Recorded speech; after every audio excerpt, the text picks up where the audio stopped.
tusamba. Entsamu za mfumu wetu Yesu Kristo, yezola kwa nzambi wa seditu, yeunto adi ya mwanda velela bika wakalanga yetu, tuka wawe kwa yelemvu, seye mwane mwanda velela. Amen.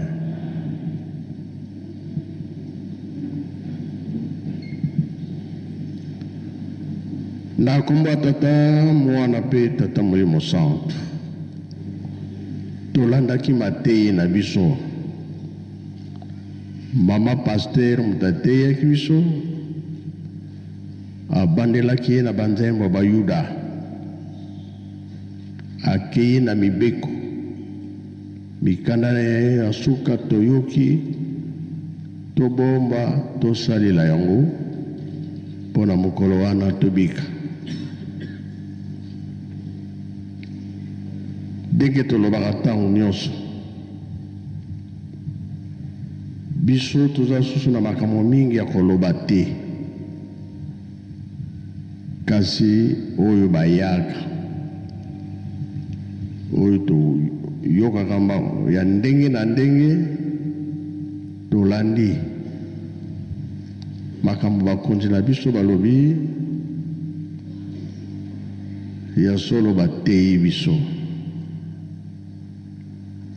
epesi biso makasi na mosala ya tata nzambe. Moto asalaka mosala ya pamba te, ntina ezali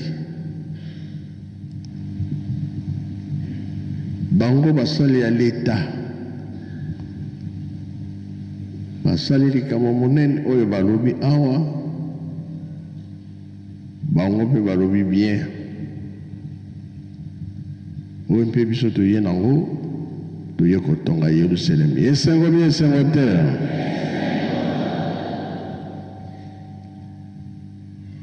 Kolo oyo ya le 12 octobre ndenge toza kolobela yango, tata molimo santo alongaki longi mokili ndenge mpe nkolo Yesu alongaki mokili.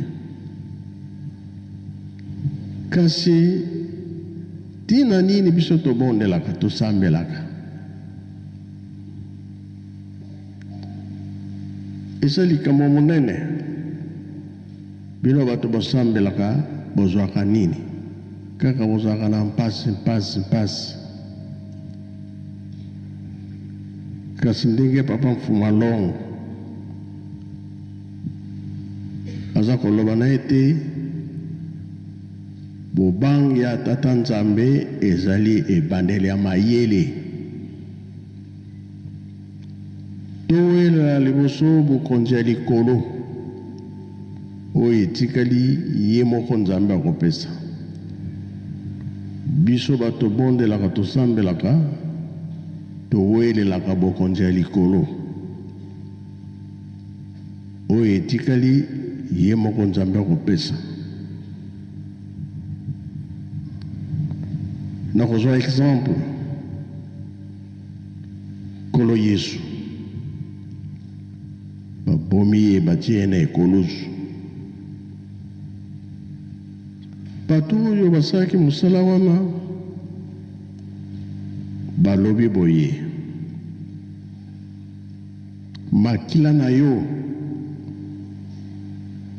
botangela yango na moto na biso na bana na biso na bakoko na biso. Bongo bie bongo te. Biso totali non. Foto sambela tozala nsima ya nkolo yango tumipesi mpo mokolo wana ye moko nkolo akoyamba biso. Kasi soki osambelaka te mokolo yo kotika mokili, nani akoyamba yo? Okende wapi? Tala mosala bakoko balobaki, makila na yo batangela yango na mitu na biso na ya bana na biso na bakoko na biso. Eske liloba wana eza ya malamu? Wana eza nini? balukelaki biso mpasi. Na kozwa exemple bamédecin, badocteur basalisaka biso. Kasi soki mama aza na mokumba, mama ntango akobota bamédecin bazalaka pembeni to badocteur, mwana abotami il faut alela. Soki aleli te elakisi ke mwana wana aza na mpasi. Eske azoya kokufa to ndenge nini? Te soki otali bien, mwana soki abotami alelaka parce que akoti na mokili ya mpasi. Kasi na bamedecin olobi te azalaka kobela. Mais non, mpasi toza nango mokili aye komona yango. Ye mpe akokola na ye, evandeli na ye, esali na ye, soki mpasi wana azokanisa. Tala likambo ndenge yango ezali. Biso bato yibi deja nzela ya Nzambe tozalaka sur. Nzambe mpe atikaki biso te. Ye moko tataki mbango, pardon, Nkolo Yesu atindi tataki mbango. Bakoko batonaki ye, yo lani ozali nani? Ye alobi nazali motindami ya Nkolo Yesu. Makambo nyonso aza kosala, miracle nyonso aza kosala na nkombo ya Nkolo Yesu. Tikete na nkombo ya Nkolo Yesu obika. Pamba te azaki motindami. Akangami ake na banzango. Il faut asamba. Kosamba na ye lokola ka Nkolo Yesu. Avocat na Pilate azalaki te. Ope ya tata simoki mbango. Kosamba ye na banzango avocat azalaki te. Kangami na famille na ye nyonso. Tata leki na ye tata meza. Mama na ye mama Kinzembo. Mama Mwilu. Papa Kisolokele. Bakangami bango nyonso. Le 3 octobre, condamné à mort. Na 21. Et si le 4 octobre, batia ye na ekulusu. Keko kata nzete, po yo koma sika bazalaki, esali accident, ebuki lokolo ya mondele, esalamaki lisusu te. Balingi batinde na boma ya lobi te, nga kokende boma te. Toyokanaki boye te na nkolo. Botindaka na likolo. Esika moyi ebandelaka. Nde batindaki na Lubumbashi. Ndenge toza koloba na este pasi ezali kuna 30 mobimba ya avandelaki kuna. Balobi na biso tosenga makasi kimia ezala na RDC. Pona mabongisi ya tata Nzambe likambo ya monene ezo kozela biso oyo mokili mobimba tokoya kosangana. Yerusalem kola balobeli yango awa bango moko tina ezali.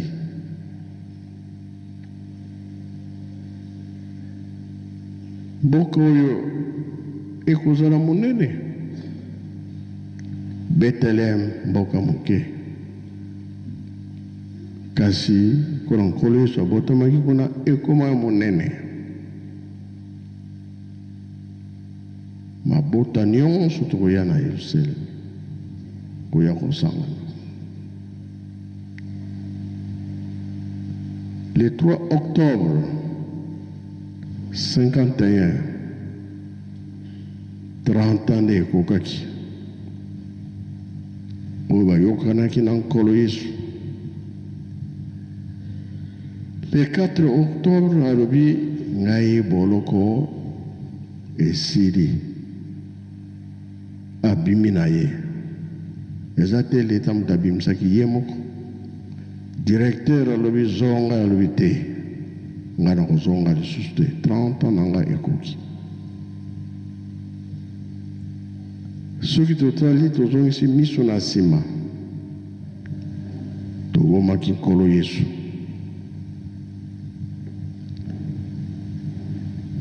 bayekoli na ye nyonso babomaki bango oyo ya Simon Pierre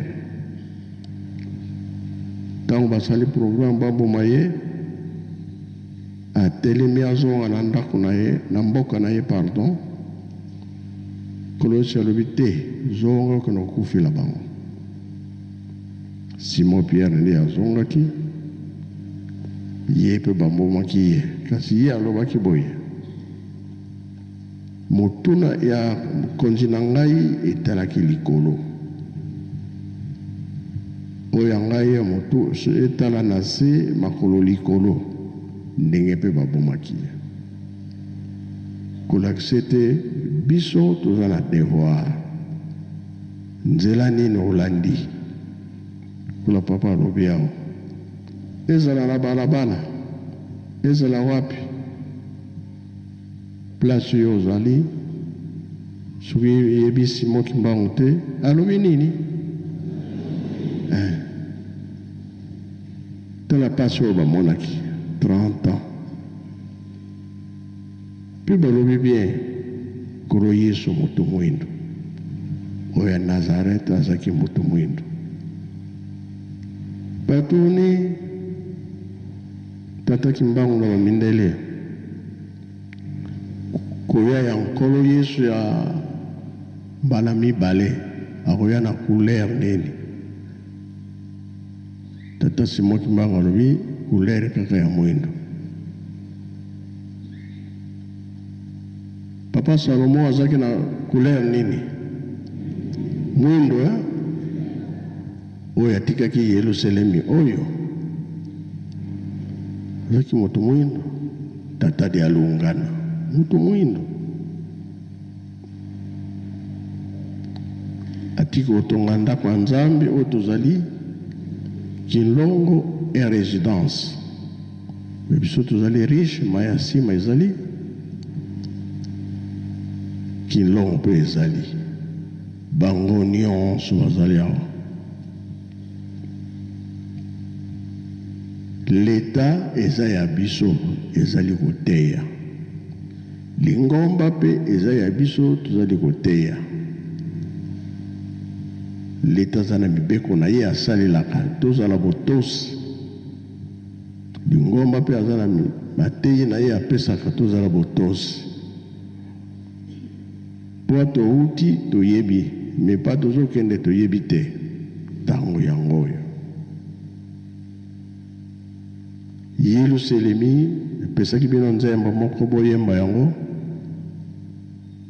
soki bosilisi dirigeant Jésus purifie-moi nzembo osenga bino yango Yerusalemi soki azali bayemba nzembo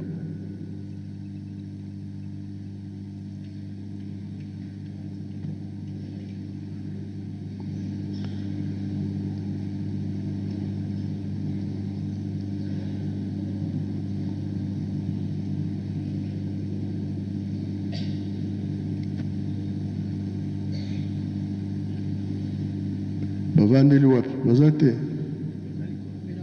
na likolo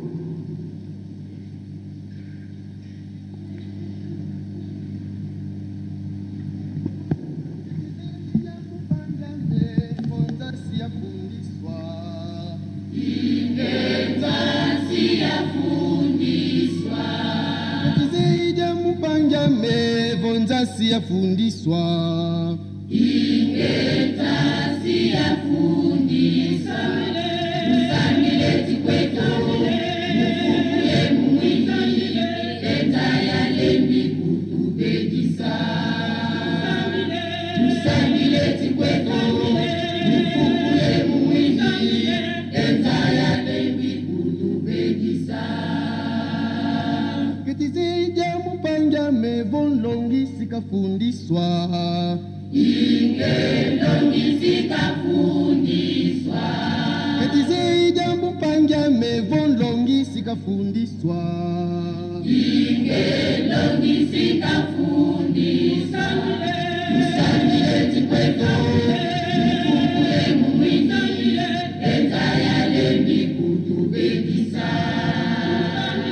Usamile tikweto, mfukule mumwini, enza yale mikutubekisa. Pitizija mupanja mevoselo sikafundiswa. Ingeselo sikafundiswa. Pitizija mupanja mevoselo sikafundiswa. Ingeselo sikafundiswa. Usamile tikweto, mfukule mumwini, enza yale mikutubekisa. Usamile tikweto, mfukule mumwini, enza yale mikutubekisa. Pitizija mupanja mevo mimbusi mekayana. Ingaye meko bantumpe. Pitizija mupanja mevo mimbusi mekayana. Ingaye meko bantumpe. Usamile tikweto, mfukule mumwini, enza yale mikutubekisa. Usamile tikweto, mfukule mumwini, enza yale mikutubekisa. Enza yale mikutubekisa. Enza yale mikutubekisa. Enza yale mikutubekisa. Enza yale mikutubekisa. Enza yale mikutubekisa. Enza yale mikutubekisa. Enza yale mikutubekisa. ezala kikongo yaka oexplike biso nzembo wana mokili kosamba. Eske mokili kosamba te, kasi biso bato nde tokosamba ntina ya nzembo wana. Dirigeant pardon oyo nasengi bino buta muntu oya